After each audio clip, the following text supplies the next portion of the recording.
The heavy silver tray dug into Chidinma's shoulder, but she didn't flinch. She kept her eyes on the floor, staring at the polished black marble tiles of the Diamond Palace Hotel ballroom. In her world, eye contact was dangerous.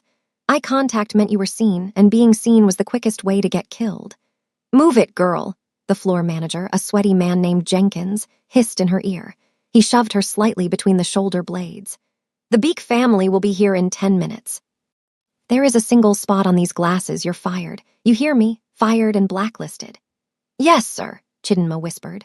Her voice was soft, barely a breath. She shifted the tray, the crystal glasses clinking together like wind chimes. She was invisible. That was her superpower. To Jenkins, she was just the black maid who cleaned the toilets and polished the silverware. To the wealthy guests arriving in their Rolls Royces outside, she was part of the furniture. A ghost in a black uniform and white apron. But Chidinma saw everything. She moved toward the main table, the one reserved for the guest of honor, Chairman Beak. As she set the glasses down, her eyes darted to the corner of the room.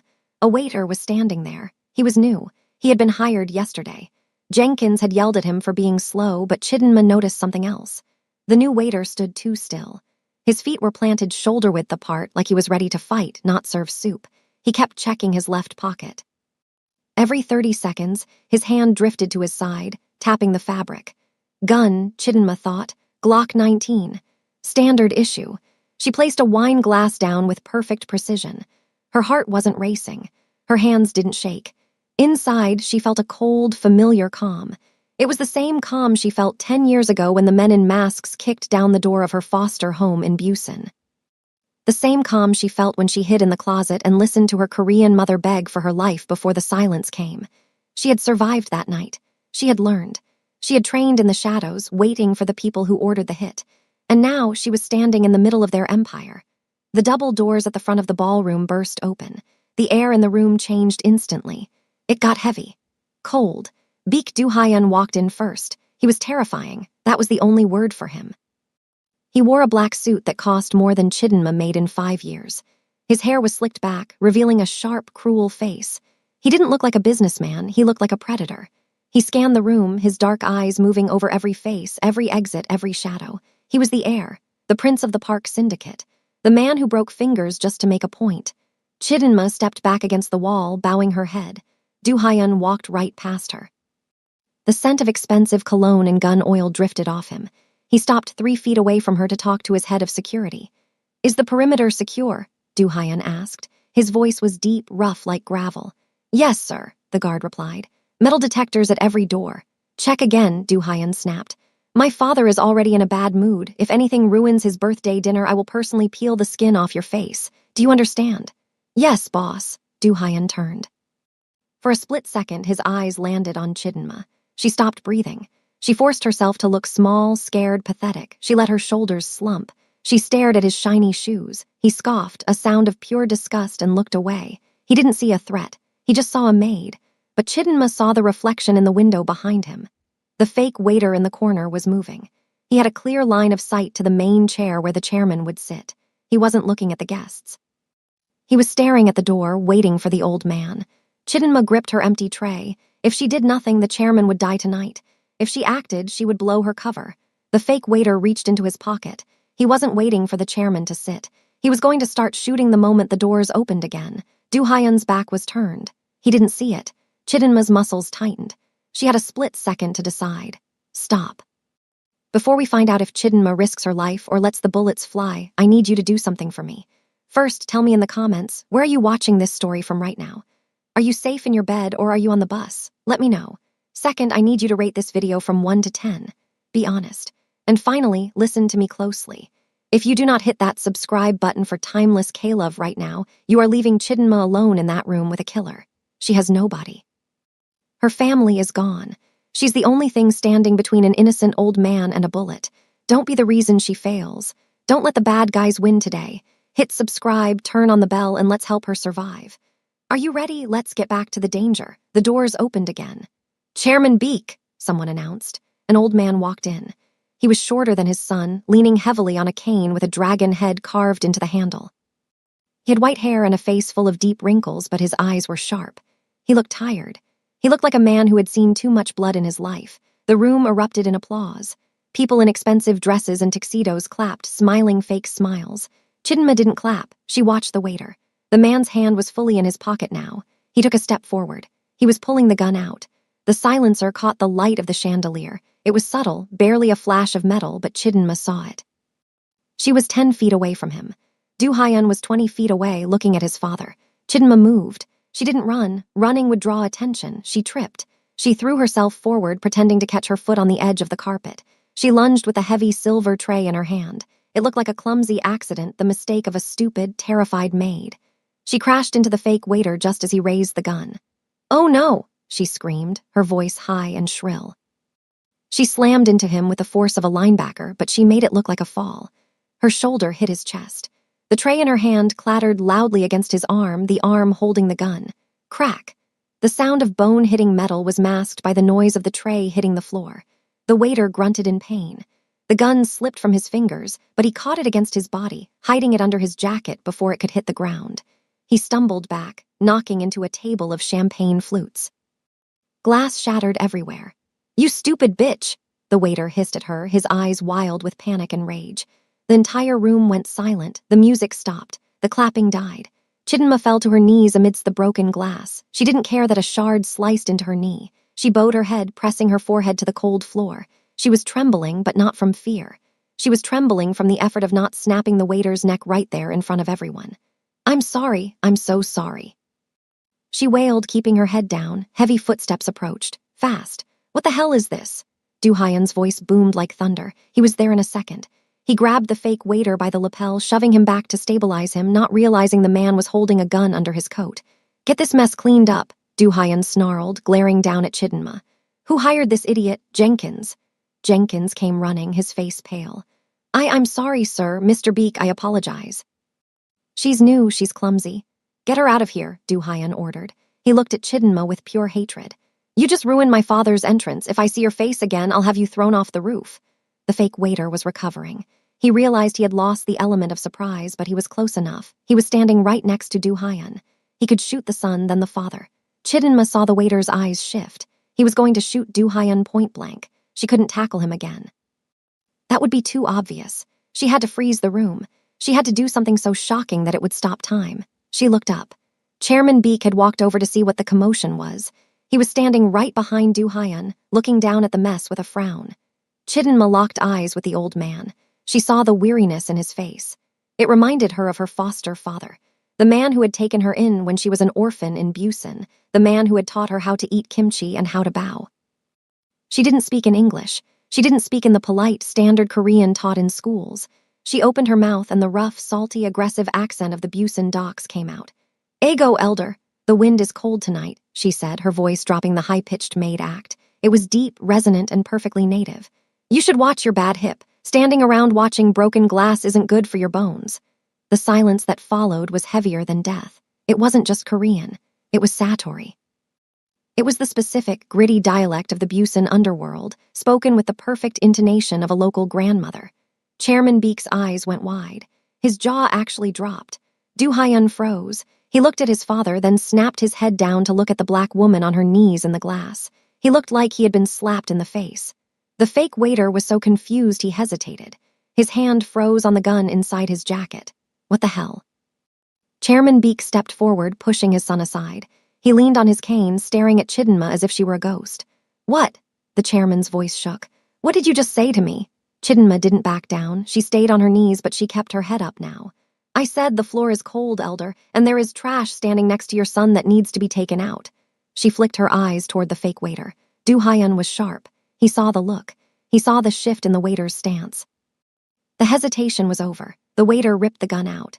"Gun!" Du Hyun screamed, but Chidinma was already moving. From her kneeling position, she grabbed a long shard of thick glass from the broken champagne flute. As the waiter raised the weapon, Chidinma slashed upward. She didn't aim for the kill. She aimed for the wrist. Slash. The glass cut deep. Blood sprayed across Du Hyun's expensive suit. The gun flew out of the waiter's hand and skittered across the marble floor. The waiter screamed, clutching his wrist. Du Hyun didn't hesitate this time. He tackled the man, driving a fist into his jaw with a sickening crunch. Security guards swarmed the area instantly, pinning the assassin to the ground. Chaos erupted. Guests were screaming, running for the exits, but but Chidinma stayed on her knees. She dropped the bloody shard of glass. She put her hands back on her lap and lowered her head again, acting like a servant. Breathing heavy, Du Hyun stood up. His knuckles were bloody. He looked at the assassin on the floor, then he slowly turned to look at Chidinma. He pointed a finger at the guards. "Secure the room, nobody leaves." He walked over to Chidinma. He towered over her. The rage was gone from his face, replaced by a cold, terrifying curiosity. He reached down, grabbed her chin, and forced her to look up at him. His grip was like iron. "Who are you?" Du Hyun demanded. His voice was low, dangerous. Chidinma looked into his eyes. They were dark, endless pits. "I'm just the maid, sir." "Bullshit," Du Hyun spat.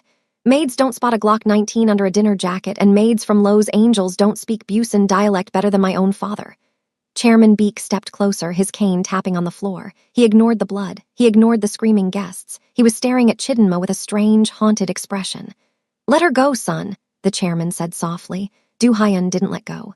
"She had a weapon. She moved like a soldier." "She saved my life," the chairman said. He looked at Chidinma. "Girl, where did you learn to speak like that?"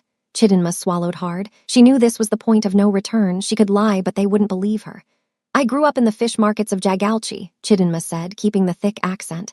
"My father loved to drink soju and complain about the government. I learned to listen." The chairman's face paled. "Jagalchi, who was your father?" "It doesn't matter," Chidinma said, pulling her chin out of Du Hyun's grip. She stood up, wincing as the glass in her knee dug deeper. "He's dead. Everyone is dead." Du Hyun wiped a speck of blood from his cheek. He was studying her like a puzzle he couldn't solve. "Take her to the interrogation room, the basement." "Du Hyun," the chairman warned. "She's an anomaly, father," Du Hyun said, his eyes never leaving Chidinma's face. "An anomaly is a threat until proven otherwise. She speaks our language. She fights like a killer, and she's pretending to be a nobody. I want to know why." He signaled to two massive guards. "Grab her." Chidinma didn't fight them. She let them grab her arms. She knew if she fought now, she would have to kill them all, and that wasn't the plan. The plan was to find the man who ordered the hit on her foster family, and somehow she felt that man was connected to this room. "I didn't do anything wrong," Chidinma said, switching back to English, her voice trembling slightly to keep up the act. "I just wanted to help." "We'll see," Du Hyun said. He leaned in close to her ear. "But if you lie to me in that room, I don't care if you saved the Pope. I will bury you in the desert." The guards dragged her away. As they pulled her through the kitchen doors, Chidinma looked back one last time. The chairman was still watching her. He wasn't looking at her with suspicion. He was looking at her with recognition, and that terrified her more than Du Hyun's threats. The basement of the Diamond Palace Hotel wasn't on the blueprints. It was a concrete box, soundproofed and cold. A single light bulb hung from the ceiling. Chidinma sat on a metal chair. Her hands were cuffed behind her back. Her knee was throbbing, the blood drying sticky on her skin. She heard the heavy steel door open. Du Hyun walked in. He had taken off his jacket. He had rolled up the sleeves of his white shirt. His forearms were thick, veined, and covered in faint scars. He dragged a chair over and sat directly in front of her so close their knees almost touched. He didn't speak for a long time. He just watched her. He took out a pack of cigarettes, lit one, and blew the smoke toward the ceiling. "Start talking," he said calmly. "I told you," Chidinma whispered. "I'm a maid." Du Hyun laughed. It wasn't a nice sound. "A maid, right. I checked your file, Kai. Hired 3 months ago. No references. Social security number is real, but barely. You have no digital footprint before 2015. It's like you didn't exist." He leaned forward, the cigarette burning between his fingers. "And then there's the glass," he said. "You slashed upward, toward the radial artery. That's not self-defense. That's execution style. You were trying to disable his hand so he couldn't shoot. A civilian would have hit him over the head or screamed." He took a drag of the cigarette. "Who sent you?" "Nobody." "Are you with the Triad, the Russians?" "No," Du Hyun sighed. He stood up and walked behind her. Chidinma tensed. She hated having someone behind her. "My father is soft," Du Hyun said, his voice coming from right behind her ear. "He thinks you're some kind of guardian angel because you speak his hometown dialect, but I'm not soft. I think you're a spy." He grabbed her hair, pulling her head back. It hurt, but Chidinma didn't make a sound. "Speak to me in Korean again," he commanded. "I don't want to," she said in English. "Speak," he shouted, yanking her hair harder.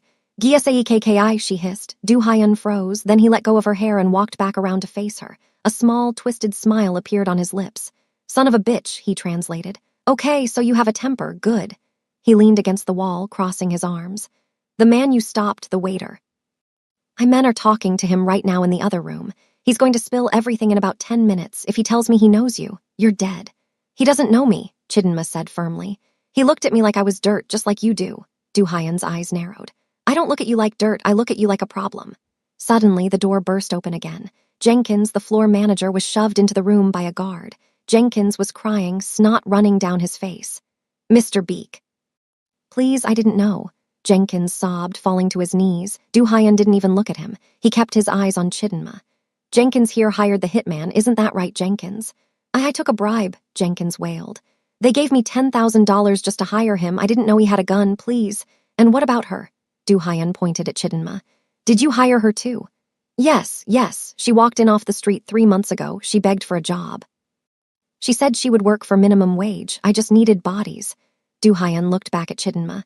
Minimum wage for a woman with skills like yours, why? Because I needed to eat, Chidinma said flatly. Du Hyan walked over to Jenkins. He placed a hand on the crying man's shoulder. It looked almost comforting. You let an assassin into my hotel, Jenkins. My father could have died. I'm sorry, I'll give the money back. Du Hyan pulled a gun from his waistband, a sleek black pistol. He didn't look at Jenkins. He looked at Chidinma. He wanted to see her reaction. Bang! Jenkins slumped to the floor. Silence filled the small concrete room. Chidinma didn't flinch. She didn't blink. She stared right into Du Hyan's eyes as the echo of the gunshot rang in her ears. Du Hyan smiled. It was a cold, satisfied smile. See, he said softly. A normal maid would be screaming right now. You didn't even blink. He holstered the gun and walked back to her. He pulled a knife from his pocket and cut the plastic cuffs on her wrists. You're not a maid anymore, Du Hyan said. Chidinma rubbed her wrists. Am I fired? No, Du Hyan said. You're promoted. He grabbed a towel from the table and tossed it to her. Clean yourself up. You're my new personal shadow. You're what? Chidinma asked, confused. My shadow, bodyguard, shield, whatever you want to call it. Du Hyan opened the door. The man who tried to kill my father isn't working alone. There's a leak in my organization. I can't trust my men, but you. He looked her up and down. You are a ghost. Nobody notices you, and you hate me enough to tell me the truth. You start tonight. And if I say no? Chidinma asked. Du Hyan stopped at the door. He looked back, his face shadowed. Then I'll look into that foster family in Busan you mentioned. I have a feeling if I dig deep enough, I'll find out why a Nigerian girl speaks like a gangster from the 1980s. And I don't think you want me digging. He walked out, leaving the door open. Chidinma sat alone in the room with the dead body of her manager. Her heart was pounding against her ribs now. He was going to dig. He was going to find out about the massacre. He was going to find out that the Park Syndicate, his family, was the one that ordered the hit on her foster parents 10 years ago. She had come here to kill the Beeks. Now she had to protect them to keep her secret. She stood up, wincing at the pain in her knee. Fine, she whispered to the empty room. I'll play your game, Du Hyan, but when this is over, you're next. The heavy metal door clicked shut behind them, locking the dead body of Jenkins in the dark basement. The hallway air felt cleaner, but the smell of gunpowder still stuck to the back of Chidinma's throat. She didn't look at Du Hyan. She kept her head down, limping slightly on her left leg. The glass shard had cut deep into her knee, and every step sent a sharp bolt of pain up her thigh. She bit the inside of her cheek to keep her face blank. Walk faster, Du Hyan said. He didn't look back at her. He was fixing his cuffs, walking with the smooth, arrogant stride of a man who owned the building. I'm bleeding, boss, Chidinma grunted, letting her accent slip back into the rough Busan dialect. It felt like armor. Du Hyan stopped. He turned around slowly and looked at her leg. The black stocking was torn and blood was soaking into the fabric, dripping onto her shoe. He stared at it for a second, his face unreadable. Then he sighed like she was an annoyance he had to deal with. Fine.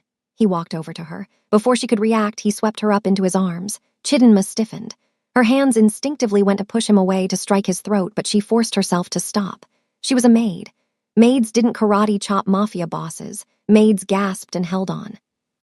So she held on. She wrapped her arms around his neck, smelling the expensive cologne that tried to hide the scent of smoke. Put me down, she said, her voice tight. I can walk. Shut up, Du Hyan said. You're bleeding on my carpet. It costs $10,000 a square yard. I'd rather carry you than pay the cleaners. He carried her through the back exit of the hotel. The cool night air hit her face, a relief after the stuffy basement. A black SUV was waiting in the alley. The driver, a big man with a shaved head, jumped out to open the door. Boss, the driver asked, eyeing Chidinma. Who is the girl? New baggage, Du Hyan said. He dumped Chidinma onto the leather backseat like a sack of potatoes. He didn't seem to care if she was comfortable. He climbed in beside her and slammed the door. Drive, go to the tower. The car pulled away, tires screeching slightly on the asphalt. Inside, it was quiet. The windows were tinted dark, shutting out the lights of Lo's angels. Chidinma pressed her hand against her knee, trying to stop the bleeding. She could feel Do Hyun watching her. He wasn't looking at the road. He was looking at her profile, studying her like a lab rat. "You have scars," he said suddenly. Chidinma didn't look at him. "Everyone has scars." "Not like yours," he said. He reached out and touched her arm. His fingers were hot. He pushed up the sleeve of her Maid uniform. There on her forearm was a long, jagged white line. It was old. A knife wound from when she was 16, training in the mountains with a man who taught her how to kill. "That's a defensive wound," Do Hyun said softly. "Someone tried to gut you. You blocked it." "I told you," Chidinma lied smoothly. "Fish market, drunks with filleting knives, you learn to be quick or you lose a finger."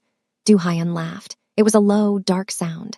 "You are a terrible liar, Kai, but I like it. Most people lie to make themselves look better. You lie to make yourself look like trash." He let go of her arm. He leaned back against the leather seat, closing his eyes. "My father trusts you," he said. "He thinks you are a gift from the ancestors because you speak his language, but I know better. Nobody appears out of nowhere with military-grade reflexes just to clean toilets." "Maybe I just wanted a quiet life," Chidinma said. "There is no quiet life," Do Hyun muttered. "Not for people like us." The car slowed down. They were pulling into the underground garage of a massive glass skyscraper. This was the tower, the heart of the park syndicate's operations in America. Chidinma felt a cold knot in her stomach. This was the enemy's stronghold.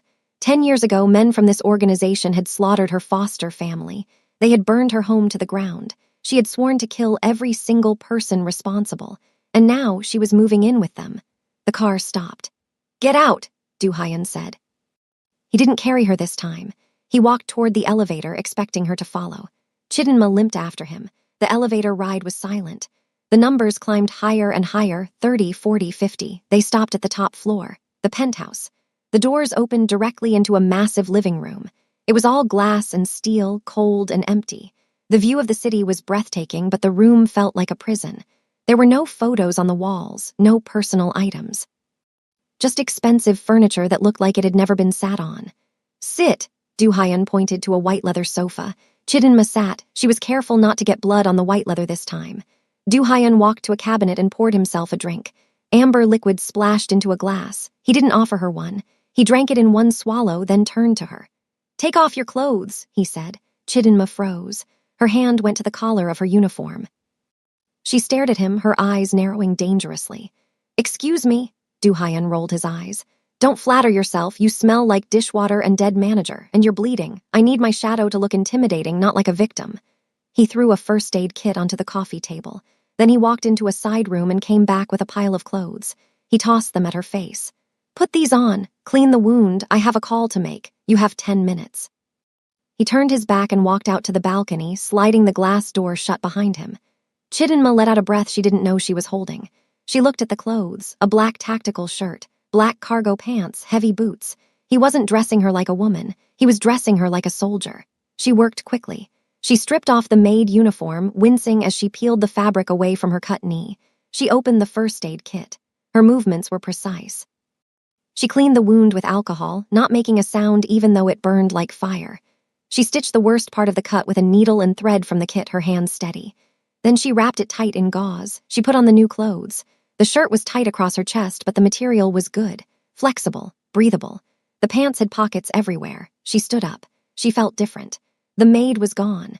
The invisible girl was gone. She walked to the glass door and looked out at Do Hyun. He was on his phone, looking out at the city. He looked angry. He was gesturing with his hand, shouting at someone on the other end. Chidinma listened. She didn't need to be outside to hear him. She could read lips, and the glass wasn't that thick. "I don't care who he is, uncle or not, if he touches the shipment." "Yes, no, the girl is handled. She's a stray dog. I'll put her down if she bites." "A stray dog," Chidinma thought. "Is that what you think, Do Hyun?" She touched the cold glass. "Be careful. Stray dogs have rabies." Do Hyun hung up the phone. He stood there for a moment, gripping the railing. Then he turned and saw her watching him. He slid the door open and walked back in. The wind followed him, ruffling his hair. He stopped and looked her up and down. He nodded, satisfied. "Better," he said. "Now you look like you could break a neck." "I still don't know what I'm doing here," Chidinma said. "What is my job specifically?" "Your job is to keep me alive," Do Hyun said bluntly. "And to keep your mouth shut." He walked to the kitchen island. "My uncle, Park Sang-chul, he's coming over tomorrow morning. He wants to check on my father after the attack tonight." Du Hyun picked up an apple from a bowl and tossed it in the air. I think my uncle ordered the hit. Chidinma kept her face neutral. Why would he kill his own brother? Power, Du Hyun said, taking a bite of the apple. The syndicate is changing. My father wants to go legitimate. He wants to invest in tech and real estate. He wants to stop the drug running, my uncle. He likes the old ways. He thinks my father is weak. He walked closer to her, invading her personal space again. If my uncle sees you, he will ask who you are. You tell him nothing. You are my new hire. You answer to me only. Do you understand? Yes, Chidinma said. Good. Du Hyun tossed the half-eaten apple into the trash. There is a guest room down the hall, second door on the left. Go sleep. We have a long day tomorrow. He started to walk away toward his own bedroom. Wait, Chidinma said. Du Hyun stopped. What? You didn't ask for my name, she said. My real name. Du Hyun looked at her over his shoulder. His eyes were tired, dark circles forming under them. Names are for friends, he said. You are an employee. Until I decide if I'm going to kill you or keep you, you are just shadow. He slammed his bedroom door. Chidinma stood alone in the big, silent living room. She waited 5 minutes. She listened until she heard the water running in his bathroom. Then she moved. She didn't go to her room. She went to the window where he had been standing. She scanned the reflection. She looked for cameras. There were 3 in the living room, 1 in the kitchen. She walked casually, pretending to stretch, and noted the blind spots. She needed to find information. If the uncle was the one who ordered the hit on the chairman tonight, was he also the one who killed her family 10 years ago? Or was it the chairman himself? She needed access to the files. She looked at the digital lock on Du Hyun's office door. It was a biometric scanner. Fingerprint required. She couldn't hack that, not yet. She went to the guest room. It was simple, sparse like the rest of the house. A bed, a lamp, a closet. She sat on the edge of the bed and pulled a small burner phone from her boot. She had hidden it there before the guards searched her at the hotel. It was wrapped in black tape so it wouldn't reflect light. She typed a message. Inside. Target is wary. Suspect's internal war will update. She hit send, then immediately deleted the message and pulled the battery out of the phone. She lay back on the bed, staring at the ceiling. Her knee throbbed. She closed her eyes, but she didn't sleep. She saw the faces of her foster parents. She saw the blood on the floor of the fish market. She saw Du Hyun's cold eyes looking at her. I will put her down if she bites. Chidinma smiled in the dark. It wasn't a nice smile. Try it, pretty boy, she whispered. Scene 3 the next morning, the sun hit the glass walls of the penthouse like a hammer. The light was blinding. Chidinma was already awake. She had been awake for hours. She had done 200 push-ups on the floor of her room, testing her knee. It held. She walked out into the living room. Du Hyun was already there. He was dressed in a gray suit, looking sharp and rested as if he hadn't just murdered a man 12 hours ago. He was drinking espresso and reading a tablet. You're up, he said, not looking at her. Coffee is in the pot. Don't touch my mug. I don't drink coffee, Chidinma said. It makes your hands shake. My hands never shake, Du Hyun said. The elevator chimed. That's him, Du Hyun said. His body language changed instantly. He put down the tablet. He stood up straighter. His face went cold, masking any emotion. Remember, you are a statue. You see nothing. You hear nothing. The elevator doors opened. 3 men walked in. The man in the front was older, maybe 60. He had the same sharp nose as the chairman, but his eyes were different. They were greedy, shifty. He wore a loud, checkered suit that looked tacky compared to Du Hyun's sleek style. This was Park Sang-chul, the uncle. Behind him were 2 bodyguards, big, thick-necked guys in cheap suits. They looked like brawlers, not professionals. Nephew, Sang-chul boomed, spreading his arms wide. He had a fake, loud laugh. Ego, look at you, surviving another night in this city. Du Hyun didn't smile. He didn't bow. Uncle, to what do I owe the pleasure? Sang-chul walked in, looking around the penthouse with envy. He touched the leather sofa, checking the quality. I heard about the dinner. Terrible, just terrible. Your poor father. Is he okay? My heart almost stopped when I heard. He is fine, Du Hyun said. Shaken but alive, the assassin failed. Thank the heavens, Sang-chul said. He grabbed an apple from the bowl, the same bowl Du Hyun had eaten from, and took a bite. And the security, who let a gunman in, Jenkins, I always said that man was useless. Jenkins is handled, Du Hyun said coldly. He won't be making mistakes again. Sang-chul chewed loudly. Then his eyes landed on Chidinma. She was standing in the corner, arms crossed, wearing the black tactical gear. She looked dangerous, silent. And who is this? Sang-chul asked, pointing with the half-eaten apple. I don't recognize this one. Did you import a mercenary? New security, Du Hyun said. The old team was incompetent. Sang-chul walked over to Chidinma. He stood too close. He smelled like garlic and old cigarettes. He looked her up and down, his eyes lingering on her chest, then her hips. It was disgusting. A woman. Sang-chul scoffed. She looks skinny. What can she do? Scratch my eyes out? He reached out to touch her hair. Is it real? He sneered. Chidinma didn't move. She stared straight ahead at the wall, but every muscle in her body was coiled tight. Don't touch me, she thought. If you touch me, I will break your finger. Don't touch the staff, uncle, Du Hyan said. His voice was bored, but there was an edge to it. She bites. Sang-chul laughed, pulling his hand back. Feisty, I like that. Maybe when you're done with her, you can lend her to me. I need a new cleaner for my club. The disrespect was palpable. He was treating her like an object, a toy to be passed around. Du Hyan stepped forward. Did you come here to discuss my security, uncle, or did you come to ask about the shipment? Sang-chul's smile faded. He turned back to Du Hyan. The jovial uncle act dropped. The shipment, Sang-chul said, his voice lowering. The Busan Port Authority is asking questions. They held the containers. My contacts say someone tipped them off. Someone told them there was more than just auto parts in those crates. And you think it was me? Du Hyan asked. I think your father is getting soft, Sang-chul spat. I think he wants to shut down the smuggling. Maybe he tipped them off himself to force my hand.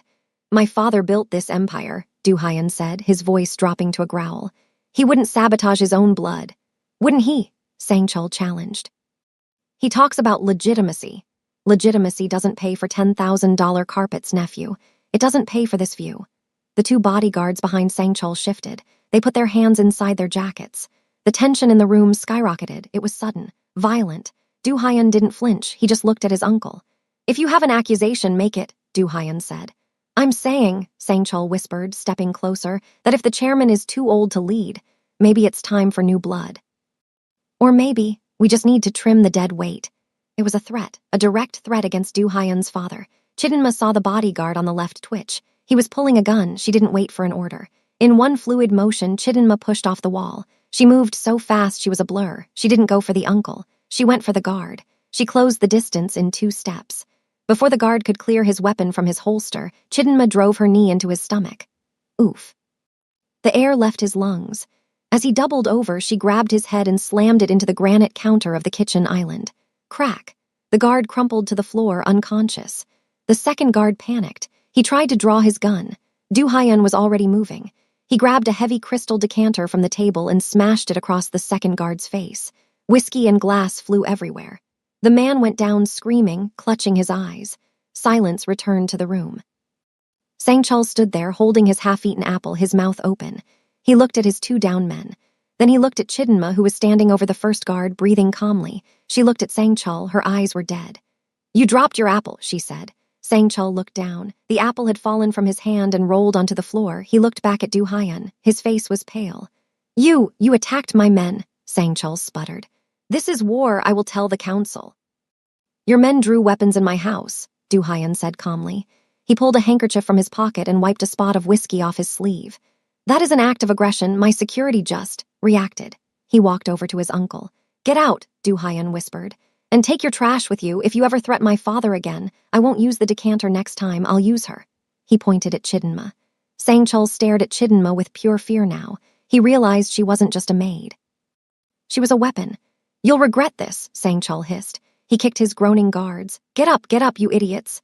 The guards stumbled to their feet, bleeding and dizzy. They dragged themselves to the elevator, Sang-chul following them. The doors closed. Du Hyan stood still until the elevator numbers started going down. Then he let out a long breath. He looked at Chidinma. You're fast, he said. They were slow, Chidinma replied. She adjusted her gloves. You didn't hesitate, Du Hyan noted. You saw the threat before I did. The guy on the left, he telegraphed his move. He shifted his weight to his back foot. Rookie mistake. Du Hyan walked over to the kitchen counter. He looked at the crack in the granite where she had slammed the guy's head. That's solid stone, he said. You cracked it. He had a hard head. Du Hyan turned to face her. For the first time, there was no mockery in his eyes. There was respect and something else, calculation. My uncle is right about one thing, Du Hyan said. This is war. He made his move today. He came here to intimidate me. He failed. He walked closer to her. He will come back, and next time he will bring more than 2 idiots in cheap suits. He will bring the hit squad. The hit squad? Chidinma asked. The ghosts, Du Hyan said. Elite killers, they don't work for money. They work for the family. If my uncle turns them against us, we are dead. He stopped right in front of her. You saved me again, Shadow. I was just doing my job, Chidinma said. Why? Du Hyan asked. You don't owe me anything. You could have let him shoot me. You could have run away in the chaos. Chidinma looked up at him. She couldn't tell him the truth, that she needed him alive to find the real killer, that she needed him to lead her to the records. "I hate bullies," she said simply. Du Hyun stared at her for a long moment.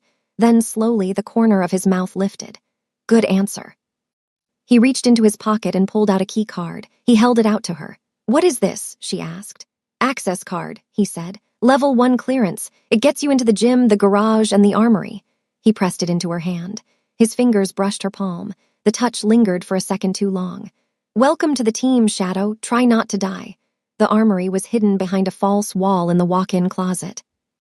Du Hyun pressed his thumb against a hidden panel, and the shelves of designer suits slid open with a soft hiss. Chidinma stepped inside. The room smelled of gun oil and cold steel. The walls were lined with weapons, pistols, assault rifles, knives, and explosives. It was enough firepower to start a small war.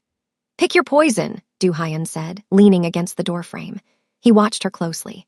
Chidinma didn't look at the big guns. She ignored the assault rifles. She walked straight to the glass case holding the knives. She selected a black karambit, a curved blade that looked like a tiger's claw. It was nasty, efficient, and easily hidden. She clipped it to her belt. Then she moved to the handguns. She picked up a Sig Sauer P365. It was small, compact, but it held enough rounds to get the job done. She checked the chamber, ejected the magazine, and slid it back in. Click. "Compact," Du Hyun noted. "You like to get close." "Long guns are heavy," Chidinma said, holstering the pistol at the small of her back. "They get caught on door frames. If I need a rifle, I'll take one off a dead body." Du Hyun raised an eyebrow. "Practical, I like that." He walked over to a rack and grabbed a heavier pistol for himself. He checked it with practiced ease. "We are going to the port of Long Beach," he said. "My uncle mentioned the shipment was held up. I want to see why. If he planted something in my containers to frame my father, I need to know before the feds do." "And if it's a trap?" Chidinma asked. "It's definitely a trap," Du Hyun said, loading a spare magazine into his pocket. "That's why I'm bringing you." He tossed her a black earpiece. "Channel 1, stay close, don't shoot unless I say so." Chidinma caught the earpiece. "And if you get shot, then you're out of a job," Du Hyun said. "Let's go." The drive to the port took 40 minutes. The sun was setting, painting the sky in bruises of purple and orange. Du Hyun drove the black SUV himself this time. He drove fast, weaving through the heavy Los Angeles traffic. Chidinma sat in the passenger seat, watching the mirrors. She was looking for tails. "Clear behind us," she said. "Good." Du Hyun gripped the steering wheel. His knuckles were white. He looked stressed. "My father," he started, then stopped. He cleared his throat. "He thinks he can leave this life. He thinks he can just wash the blood off his hands and become a philanthropist." "Can he?" Chidinma asked. "No," Du Hyun said. "Blood stains, you can't wash it out, you can only cover it up with more blood." He glanced at her. "You know that, don't you? That's why you have those eyes." "What eyes?" "Dead eyes," Du Hyun said. "Like you've seen the end of the world and decided to stick around anyway." Chidinma turned to look out the window. He was getting too close to the truth. "I just want to get paid, boss." "Liar," Du Hyun whispered. But he didn't push it. They arrived at the docks. It was an endless maze of stacked shipping containers towering like metal skyscrapers. The air smelled of salt, diesel, and rotting fish. Massive cranes loomed overhead like metal dinosaurs. Du Hyun parked the car behind a stack of empty crates. He killed the engine. "Sector 4, he said. "Container 8944, that's our box." They got out. The wind was whipping off the ocean, cold and sharp.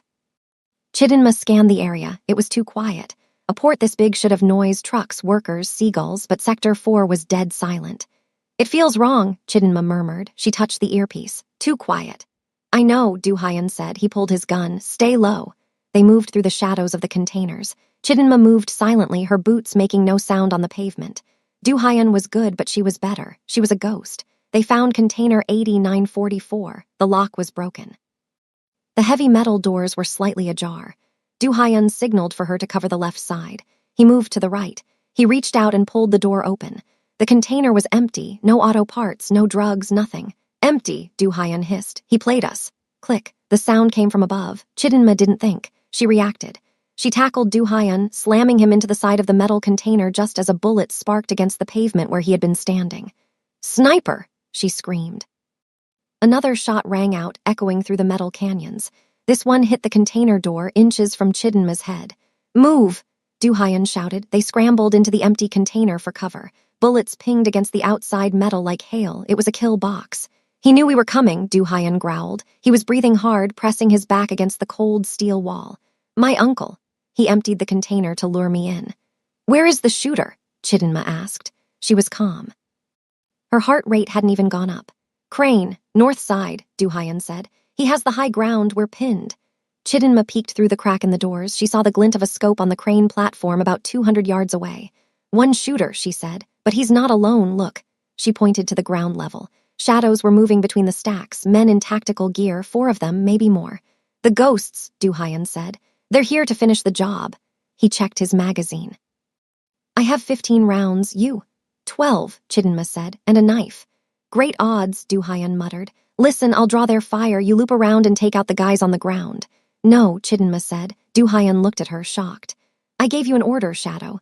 It's a stupid order, she said flatly. If you go out there, the sniper will put a hole in your head before you take 3 steps. You're the target, I'm the distraction. She didn't wait for him to argue.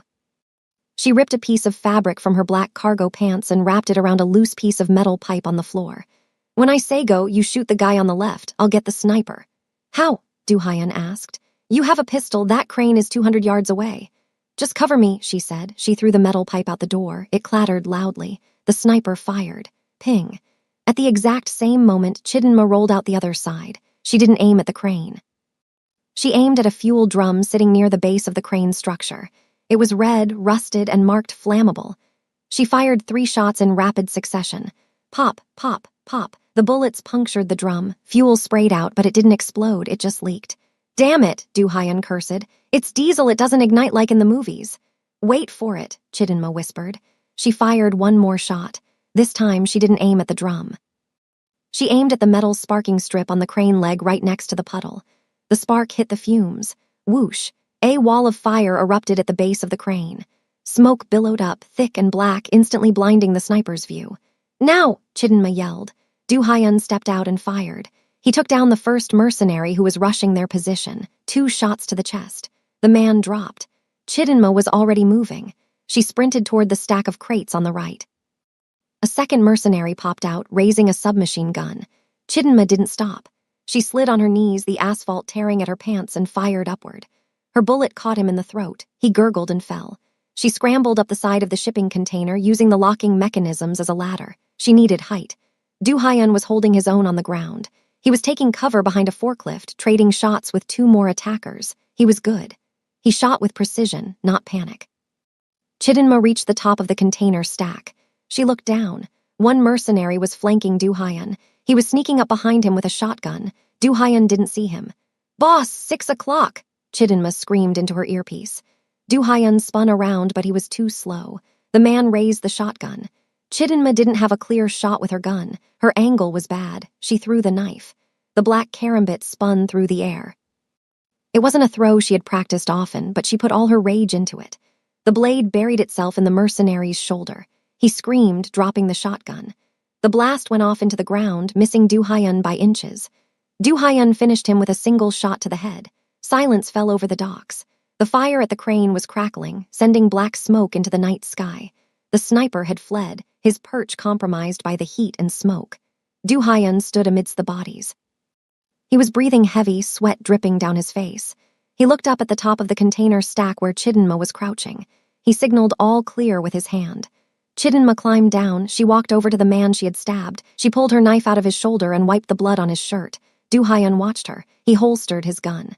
You blew up a fuel drum, he said. I ignited a leak, she corrected. Physics. You saved my life, he said. Again. Stop getting into trouble and I won't have to, she said, clipping the knife back onto her belt. Du-hyun stepped closer. The adrenaline was still pumping through both of them. The air between them felt electric. He reached out and touched her face. His thumb brushed a smudge of soot from her cheek.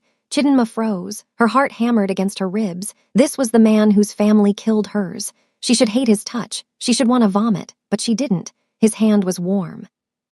His eyes were intense, searching hers. Who are you really? Du-hyun whispered. You fight like a demon, you think like a general, you are not just a survivor from Busan. I'm your shadow, Chidinma said, her voice shaking slightly. She pulled away from his touch. We need to go, the police will be here in 5 minutes.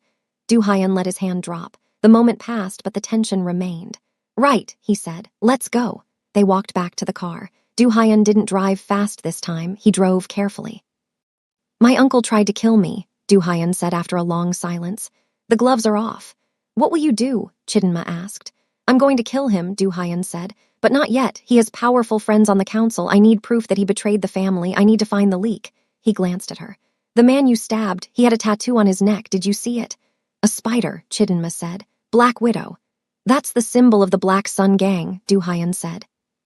They are mercenaries out of Mexico. My uncle is hiring outsiders. That's a violation of syndicate law if I can prove he hired them. Then the council will let you execute him, Chidinma finished. Exactly. Du Haiyan's eyes were cold. We need to find out who the middleman is, who paid the Black Sun. He pulled the car up to the curb in front of a dirty, neon-lit noodle shop in Koreatown. Why are we stopping? Chidinma asked. I'm hungry, Du Haiyan said, and I need to think. Plus, this place has the best jjajangmyeon in the city. We just had a gunfight, Chidinma said. You want noodles? I always want noodles after a gunfight, Du Haiyan said. Get out. The noodle shop was small and greasy. The windows were steamed up. It was run by an ancient woman who didn't look up when they walked in. They sat in a booth in the back. Du Haiyan ordered 2 bowls of black bean noodles and a bottle of soju. Chidinma sat across from him. She felt exposed without her jacket, the tactical shirt tight against her skin. Du Haiyan poured 2 shots of soju. He pushed one toward her. Drink, he said, for the nerves. Chidinma stared at the clear liquid. Her foster father used to drink this. Every night before he died, she picked it up and downed it in one go. It burned. Du Haiyan smiled. You drink like a sailor. I told you, she said. Busan. The noodles arrived. They ate in silence for a while. It was strange. 2 killers sitting in a plastic booth, eating noodles while the city carried on outside. My mother died when I was 7, Du Haiyan said suddenly. He didn't look up from his bowl. Chidinma stopped eating. I'm sorry. She was killed in a drive-by, Du Haiyan said. My father was the target. They missed him and hit her. I was in the back seat. He took a sip of soju. That's when my father changed. He built the syndicate to protect us. He thought if he became the scariest monster in the jungle, nobody would touch us again. He looked at Chidinma. But he was wrong. The monsters just get bigger, and now the monster is inside the house. Why are you telling me this? Chidinma asked. Because you have the same look in your eyes that my father had that day, Du Haiyan said. You lost someone too, someone important. Chidinma gripped her chopsticks tight. My foster parents, they were good people. They didn't deserve to die.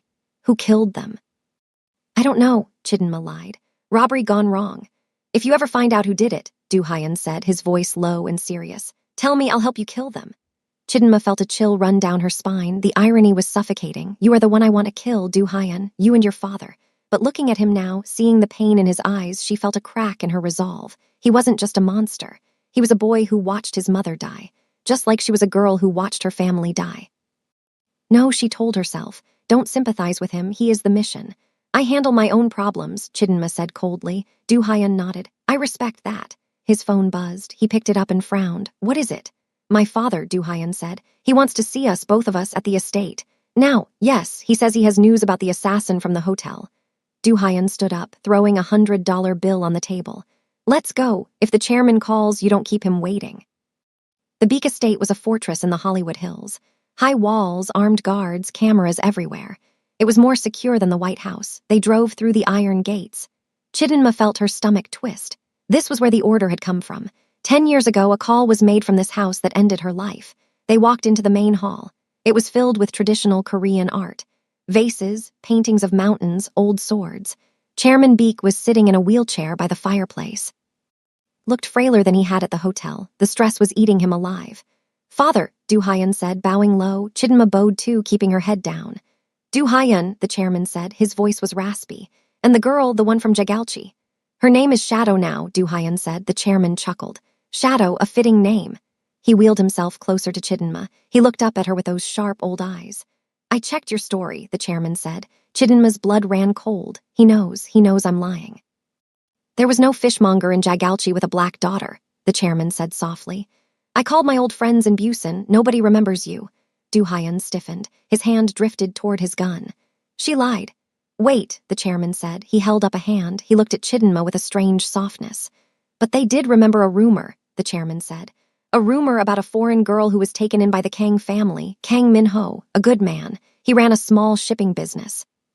Chidinma stopped breathing. Kang Min-ho, that was her foster father's name. The Kang family was slaughtered 10 years ago, the chairman said.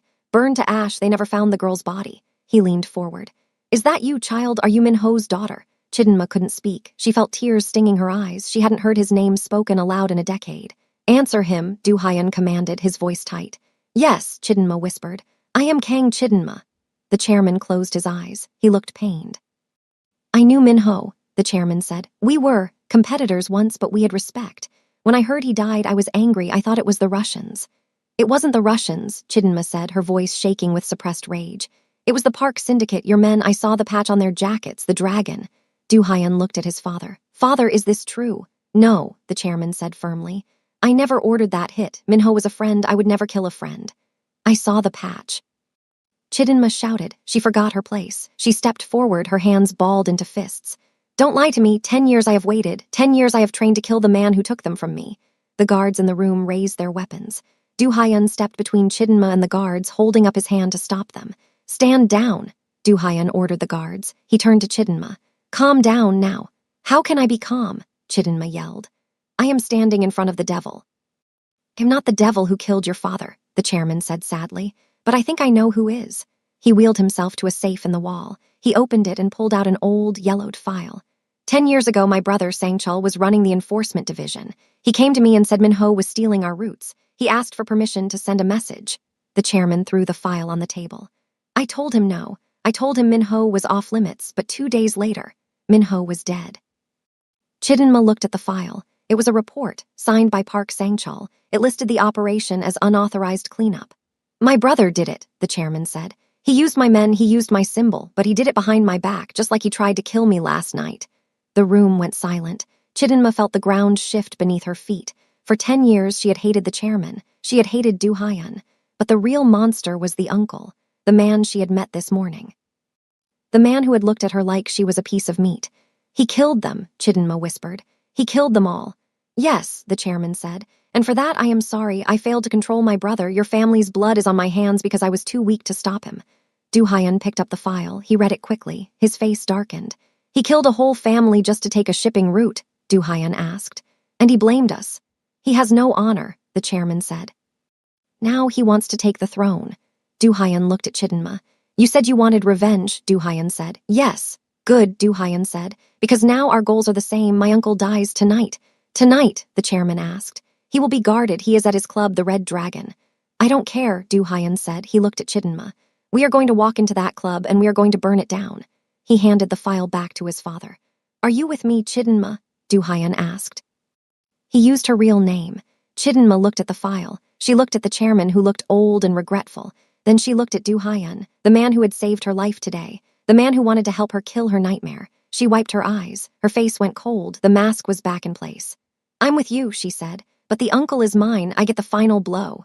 Du Haiyan nodded. A dark, dangerous promise passed between them. He's all yours.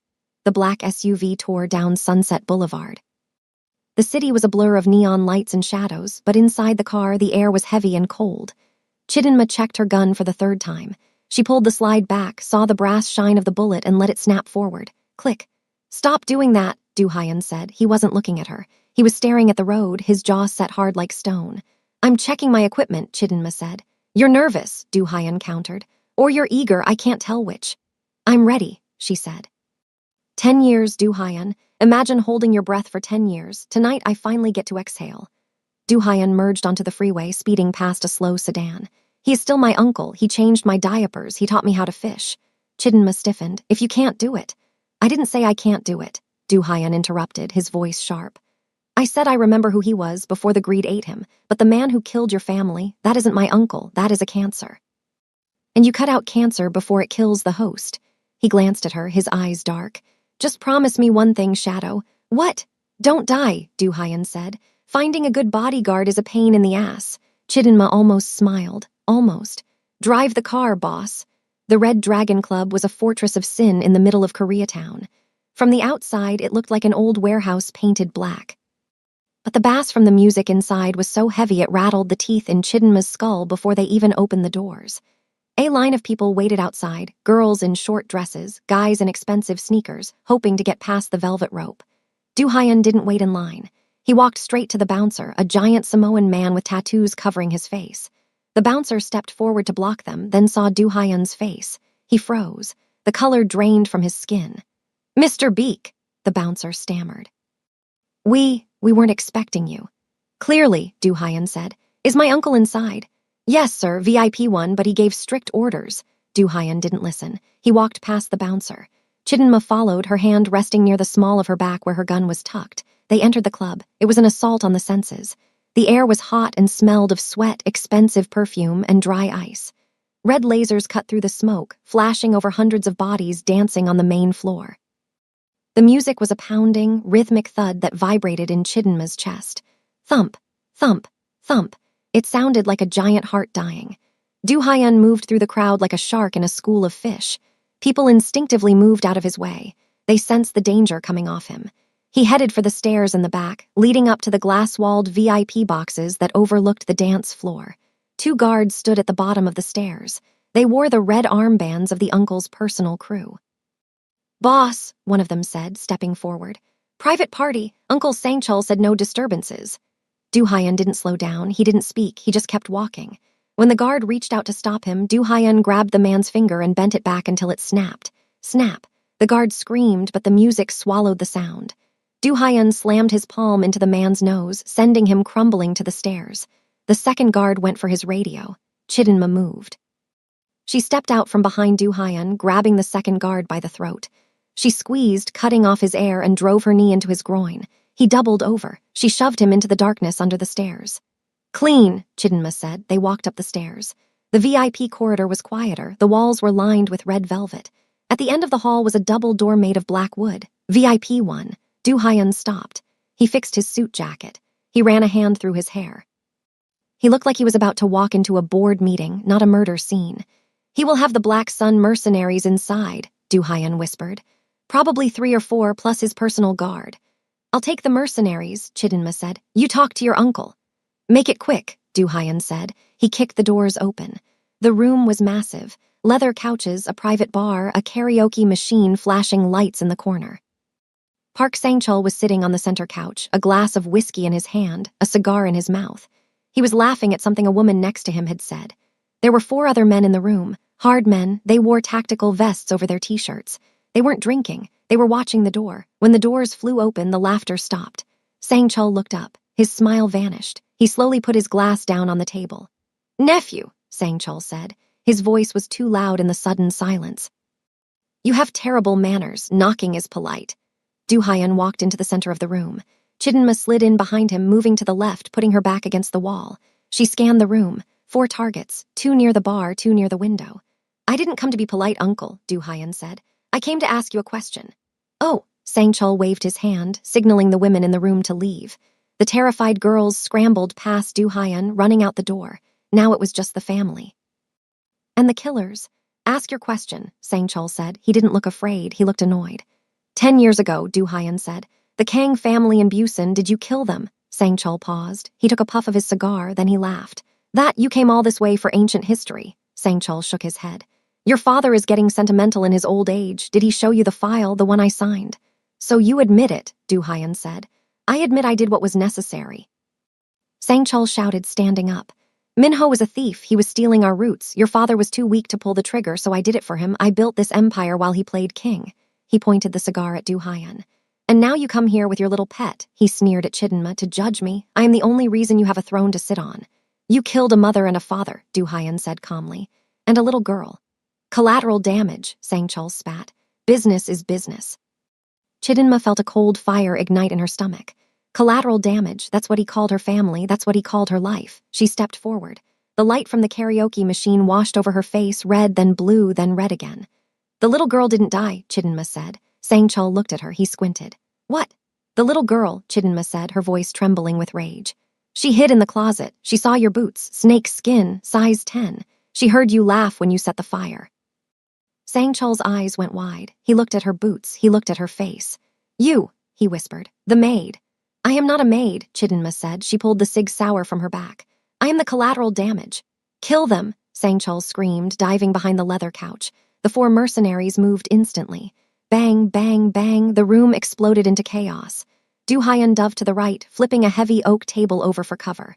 Bullets shredded the wood, sending splinters flying like shrapnel. Chidinma didn't hide. She dropped to the floor, sliding across the polished wood on her back. She fired as she slid. Pop, pop. The mercenary by the window took 2 rounds to the chest. He staggered back, crashing through the glass wall. He fell 2 stories down to the dance floor below. Screams erupted from the club. The 2 mercenaries by the bar opened fire on her. Bullets chewed up the floor where she had just been. Chidinma rolled behind the bar counter. Bottles of vodka and whiskey exploded above her head, raining glass and alcohol down on her. "Do Hyun," she yelled. "2 on the right." "I see them," Do Hyun shouted. He popped up from behind the table. He fired his heavy pistol with one hand. He hit one mercenary in the leg, making him drop to a knee.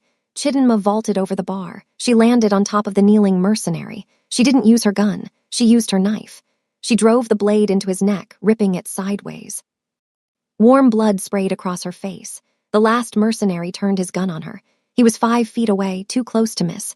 Chidinma froze. She was dead. She knew it. Bang. The mercenary's head snapped back. He dropped to the floor, a hole in his forehead. Do Hyun stood there, his gun smoking. He had taken the shot right past her ear. "You're welcome," he panted. The room was silent again, except for the screams coming from downstairs and the thumping bass that never stopped. "Uncle," Do Hyun called out. "Come out, it's over." There was no answer from behind the couch. Do Hyun signaled Chidinma. They moved slowly, flanking the couch from both sides. Chidinma reached the edge. She jumped around, gun raised, empty. "He's gone," she yelled. She looked at the back wall. A hidden panel was open, a secret exit. "He has a private elevator," Do Hyun cursed. "He's heading for the roof. He has a helicopter pad." "Go," Chidinma screamed. They ran through the secret door. A narrow concrete staircase led upward. They sprinted, their boots pounding on the steps. Chidinma's knee was on fire, screaming with pain, but she didn't feel it. She only felt the need to catch him. They burst out onto the roof. The night air was cold and windy. The Los Angeles skyline glittered around them, indifferent to the violence. 50 yards away, a black helicopter was spinning its rotors. The wind from the blades whipped Chidinma's hair across her face. Park Sang-chul was running toward it. He was limping, clutching a briefcase. "He's getting away," Do Hyun yelled. He raised his gun, but the wind was too strong and the target was moving too fast. Chidinma didn't stop running. She holstered her gun. She needed speed. She sprinted across the gravel roof. She was fast, faster than an old man with a briefcase. Sang-chul reached the helicopter door. He threw the briefcase in and grabbed the handle to pull himself up. He looked back and saw her coming. He pulled a gold-plated revolver from his jacket pocket. Bang. The bullet hit the gravel near Chidinma's feet, sending stones flying into her shin. She didn't flinch. Bang, the second shot whizzed past her ear. She was 10 feet away. Sang-chul panicked. He tried to scramble into the helicopter. "Go, take off," he screamed to the pilot. The helicopter lifted off the ground. It was 3 feet up, 5 feet. Chidinma leaped. She didn't aim for the door. She aimed for the landing skid. Her fingers closed around the cold metal bar. The momentum jerked her body violently, wrenching her shoulder, but she held on. She dangled in the air as the helicopter rose higher. 10 feet, 20 feet. "Shake her off," Sang-chul screamed, looking down at her. He leaned out of the door, aiming the gun at her fingers. Chidinma swung her legs. She used her core strength, swinging her body up like a gymnast. She hooked her legs around the skid, then lunged upward. She grabbed the edge of the open door frame. Sang-chul stared at her.